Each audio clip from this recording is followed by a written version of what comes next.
ফজরে যান নাই, আল্লাহ বলেছে ফেরেশতাদেরকে, থাক লিখিস না, জোহরে আসবে।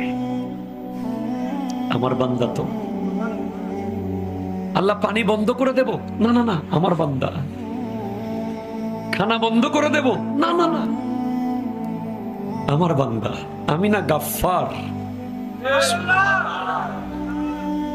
আমি আল্লাহ না ক্ষমাকারী? আল্লাহ দোষগুলো দুনিয়াকে দেখাই দেব? না না না, আমি সাত্তার। রহমতের চাদর দিয়ে ঢেকে রেখেছেন। আপনি জান নাই? আপনাকে হাইয়া আলাস সালাহ বলার পর আবার হাইয়া আলাল ফালাহ বলেছেন। হাইয়া আলাস সালাহ বললে হতো, ফালাহ কেন বললো? আরে তোর লাভের জন্য আয়।